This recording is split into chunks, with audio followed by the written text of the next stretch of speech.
자, 그러면 사출기하고 금형에 들어가 보죠. 우선 이렇게 높은 압력 하중이 작용했을 때 발생하는 문제는 지나치게 큰 변형으로부터 품질 문제가 생길 수 있겠고, 그 다음에 사출기 및 금형의 항복 강도 이상으로 하중을 받아서 영구 변형 또는 파손 문제가 발생할 수도 있다고 보여지죠. 그래서 결국은 이런 문제는 그 응력 해석 문제죠. 그런데 이 사출기하고 이제 금형 사용 조건을 보면, 물론 이제 언더컷 기구라든지 이런 데서는 충돌 같은 문제도 발생을 하지만, 전체적인 거에서는 사실은 뭐 충돌이나 이런 문제는 고려할 필요가 별로 없죠. 그래서 비교적 단순하게 그 미소 변형을 가정한 선형 정적 해석 문제로 보면 될 텐데, 이 미소 변형을 가정한 선형 정적 해석 문제는 실무에서 발생하는 응력 해석 문제의 한 90에서 95% 정도는 이런 해석 방법으로 해결이 되는 거죠. 뭐 이제 그 정도 알아두고 이제 다음 넘어가면, 우선 사출기에서는 플레이튼하고 이제 타이바 두 개 구조를 좀 이해할 필요가 있는데, 플레이트는 앞반이죠, 앞반. 그래서 사실은 압력 하중을 골고루 받쳐주는 구조이기 때문에, 이건 무슨 얘기냐 하면 이미 변형을 가정한다는 얘기죠. 압력 하중을 골고루 받쳐주는 거니까 변형이 없다 그러면 그냥 지지만 하는 거지 골고루 압력 하중을 받는 건 아니겠죠. 그래서 이 사출 성형 공정 중에 작용하는 압력 하중이 이제 워낙 크기 때문에, 실제로 이런 압력 하중을 받았을 때 변형을 무시할 정도의 그런 재질은 잘 없죠. 물론 이제 초경, 뭐 텅스텐 카바이드 같은 경우는 스틸보다 뭐 연계수가 한 3배까지 크기 때문에 그런 재질을 뭐 사용할 수 있으면은 이제 가능하리라고도 봐지는데, 플레이트는 이 공작 기계 테이블이나 베드 같이 이 충격 하중을 좀 흡수할 수 있어야 되기 때문에 인성을 많이 요구하니까 초경이나 이런 브리틀한 재료는 사용을 할 수가 없죠.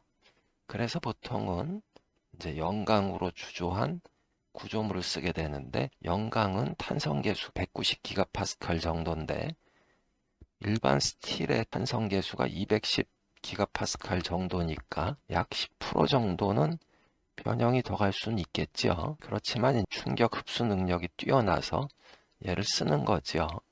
그 대신에 쉽게 영구 변형이 발생하니까 보통 이 충격 흡수 능력이 뛰어나면 항복 강도가 작기 마련이죠. 뭐 어쩔 수가 없는데, 그러니까 항복 강도가 작아서 쉽게 영구 변형이 발생하니까 관리상 굉장히 주의를 해야죠. 그래서 사출기에 금형을 취부할 때 금형의 고정판 크기가 요 사출기 타이바 간격의 한 70% 이상을 권장하는 거죠. 눌림에 의한 영구 변형이 발생하지 않도록 하려는 의도죠. 그 다음에 타이바 구조는 처음에 사출압에 의한 결과 하중을 인장 하중으로 견디는 구조라고 이제 설명한 것 같고, 그때 우리가 한 가지 주의할 거는 타이바가 네 군데에 있으니까 그 네 군데 타이바가 골고루 인장 하중을 받아야 되겠죠. 그래서 우리가 신경 써야 될 부분은 금형에서 사출압에 의한 결과 하중을 받기도 하지만, 또 한 가지 사출 전에 형체력을 적용하면 금형의 이제 고정측, 가동측 간의 접촉면이 먼저 눌리게 되겠죠. 그래서 그 접촉면도 이 모멘트 하중을 최소화하도록 해야 되는 거죠. 그래서 뭐 여기 쭉 써놨으니까 읽어보면 이해가 될 것 같으니까 넘어가죠.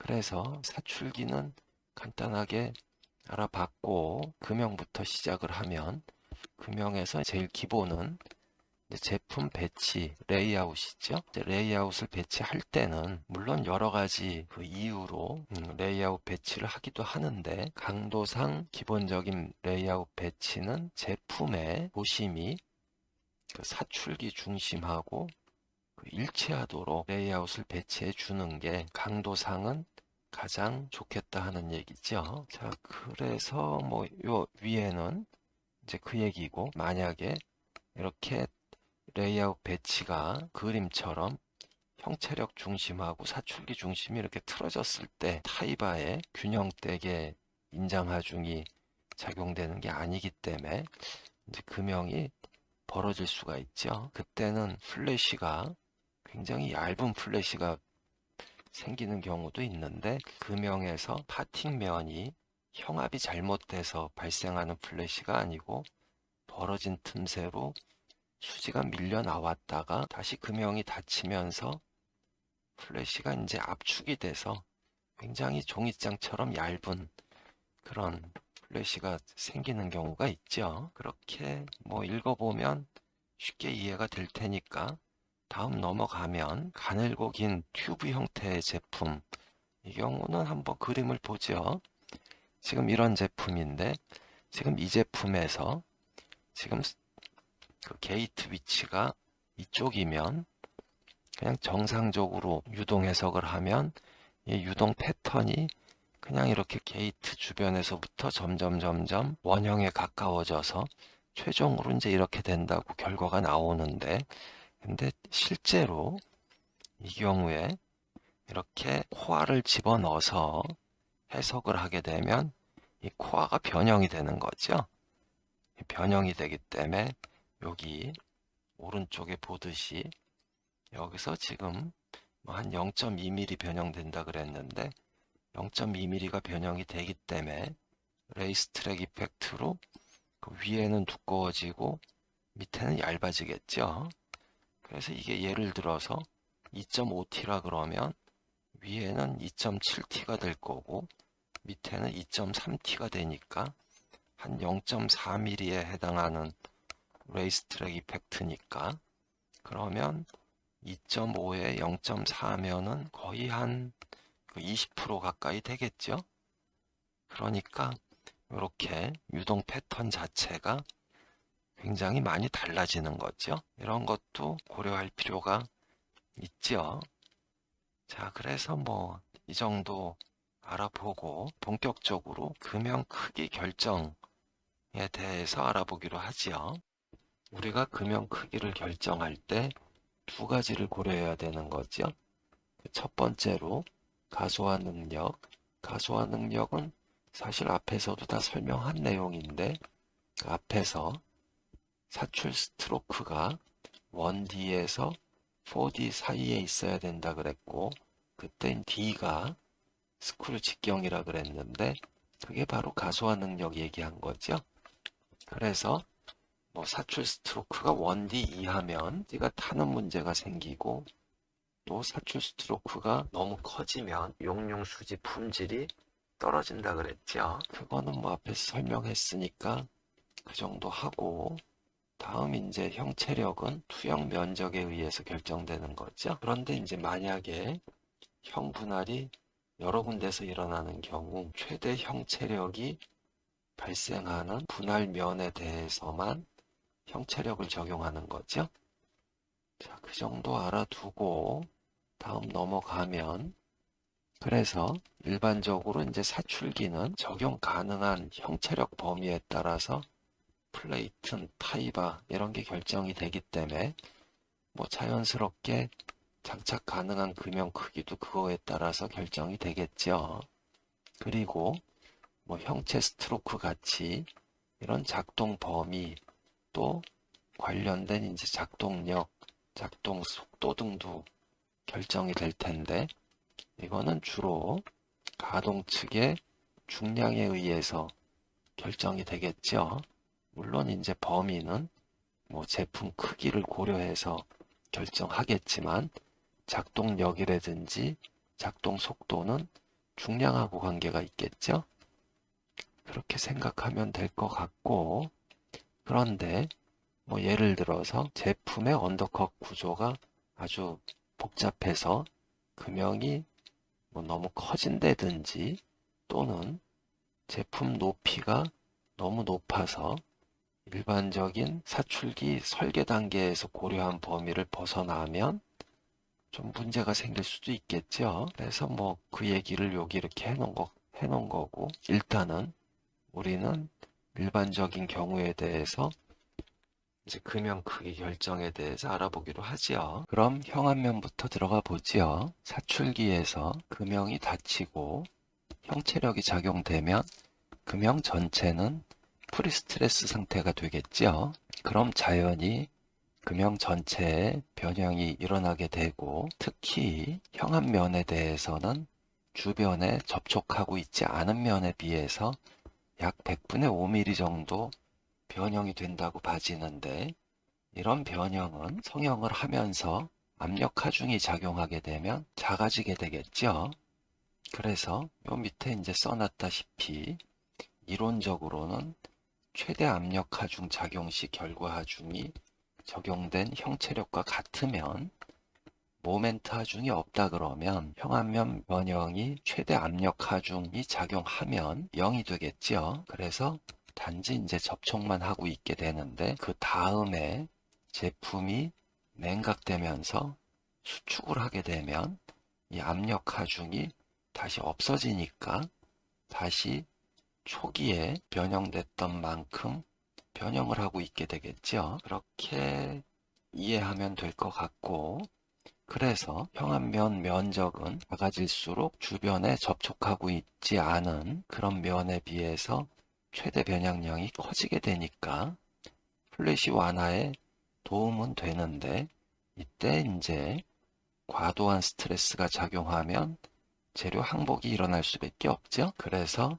눌림 현상 등 영구 변형이 발생하는데, 이런 이유로 형안면 면적은 제품 투영 면적의 50% 수준으로 결정하면 일반적으로는 큰 무리가 없죠. 그래서 요 밑에 형안면 폭을 결정하는 근사식을 적어 놨는데, 이건 뭐 간단한 수식이니까 이해해 보도록 하고, 그 다음에 형안면 폭이 제품 이형을 위해서 추출 블록을 사용한다거나 아니면 냉각회로 또는 언더컷 구조, 이런 이유 때문에 형안면 폭이 과도하게 커질 경우, 이때는 사출기에서 추가 형체력을 적용해 주는 게 바람직하겠죠. 그래야지 플래시 완화에 도움이 되겠죠. 그리고 추가로 파팅 플레이트가 있는데, 파팅 플레이트는 일종의 보조 기구죠. 그래서 실제로 금형 형합 과정에서는 형합면이 접촉하고 있을 때 파팅 플레이트는 틈새가 있어야 되는 거죠. 그래서 약 100분의 5에서 0.1mm 정도는 보통 틈새를 둔다고 봐지는데, 경우에 따라서 파팅 플레이트의 면적을 계산하는 경우가 있는 것 같은데, 파팅 플레이트의 면적은 계산으로 결정할 문제는 아닌 것 같죠? 이거는 조금 잘못된 것 같으니까 그 정도로 이해를 하기로 하지요. 다음으로 높은 제품 측벽이 있는 경우하고 그 경우 밀림 및 변형 방지 구조에 대해서 이해할 필요가 있죠. 그러면 우선 요 밑에 그림을 잠깐 보면, 제품이 이렇게 측벽이 높을 때 사출압이 작용하게 되면 여기서 요 좌측과 같이 변형이 화살표 방향으로 발생할 수 있겠죠. 그래서 이를 방지하기 위해서 요 우측 그림과 같이 이렇게 변형 방지 인터로킹을 설치하는 경우가 있죠. 다음으로 요 밑에 그림을 잠깐 보면, 위의 그림에서는 측벽이 좌우가 균형을 이루었는데 이 경우는 좌우 균형을 이루지 않았죠. 그래서 한쪽 측벽에만 사출 압력이 작용할 테니까 이때는 고정측, 가동측 간에 밀리는 현상이 발생할 수 있겠죠. 그래서 좌측 측벽에 대한 인터로킹은 목적이 밀림 방지용이라고 보여지고, 우측에 있는 인터로킹은 변형 방지 인터로킹인데 물론 밀림 방지 역할도 어느 정도는 하겠죠. 자, 그 정도로 이해하기로 하고, 다음으로 지금 이렇게 측벽이 높을 경우에는 재료역학적 검토를 할 필요가 있는데, 요 다음 페이지 잠깐 보죠. 요 밑에 그림은 X가 800, Y 600, Z 150 제품인데, 이 제품을 전체를 다 해석하는 게 아니고 대칭 구속 조건을 줘서 전체의 4분의 1만 해석을 한 거죠. 그래서 응력 해석을 한 결과를 표시한 건데, 여기 보면 이쪽에 이 그림에서 금형 측벽 최소 두께가 100mm, 이 굽에는 5도, 바닥 두께는 75mm일 경우에 제품 전체에 사출 압력이 30MPa 작용한 경우죠.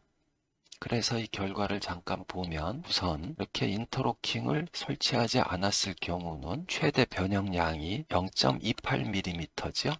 지금 묘점 정도에서 최대 변형이 0.28mm 정도가 된 것 같고, 여기 밑에 인터로킹을 설치했을 경우 최대 변형이 100분의 55mm까지 발생했는데, 그 경우는 지금 여기죠. 요 밑에서 그랬고, 요쪽 형암면 쪽에서는 100분의 5mm 이내로 유지가 됐지요. 단지 여기 인터로킹을 설치한 구간에서는 변형이 거의 100분의 3mm 수준으로 제어가 된 것 같은데, 인터로킹이 설치되지 않은 구간에서는 100분의 5mm까지도 변형이 됐다고 봐지죠. 자, 그러면 조금 더 디테일하게 보기로 하죠. 여기 보면 우리가 주의해서 볼 게, 형암면에서는 보통 변형 기준을 100분의 5mm로 적용하지요. 그래서 이런 기준을 적용할 경우에는 인터로킹을 설치하지 않으면 이 기준을 만족시키기 어렵겠죠. 그리고 이제 인터로킹을 설치한 경우에 형암면 변형이 100분의 5mm 이내로 만족한 것 같은데, 이때 제품 중심 부분 측벽 하단에서 100분의 55mm, 요 부분에서 100분의 55mm 변형이 발생했는데, 이 현상이 성형 완료 후 제품이 고화됐을 때까지 계속 유지가 된다면 제품을 금형에서 분리하기가 어렵겠죠. 그런데 이 경우에는 보학 과정에서 시간이 지나면서 제품은 고화되면서 수축이 되니까 압력이 떨어지게 되겠죠. 압력이 떨어지게 되면 이쪽에 변형간 부분이 자연히 탄성 회복을 하게 될 거고, 탄성 회복하면서 오히려 제품에 압력을 가하고, 그러면 제품 내부에서 압력차가 발생하니까 용융 수지 이동이 이루어지겠죠. 그리고 앞에서도 이제 언급했는데 두께 방향 수축률은 굉장히 크지요. 그래서 일반적으로는 그림에서 표시한 이 점선 부분에서 변형은 0.1mm 이하면은 거의 문제가 되는 경우가 없죠. 자, 그 정도로 이해를 하고, 다음으로 오른쪽 그림에서 보듯이 파팅 플레이트를 설치하는 경우가 있죠. 그런데 이 파팅 플레이트는 대부분 빈 공간을 활용하고, 또 슬라이드 윗면 같은 경우는 파팅 플레이트의 역할을 해준다고 봐야 되겠죠. 그래서 이 파팅 플레이트는 아주 특수한 경우가 아니면 금형 크기에 직접적 영향을 주는 경우가 드문데, 근데 경우에 따라서 제품이 완전히 한쪽에만 있거나, 그래서 이 모멘트 지지점을 굉장히 멀리 둬야 되는 경우, 그때는 물론 금형 크기에 영향을 주기도 하겠죠. 자, 그 정도로 이해하기로 하죠.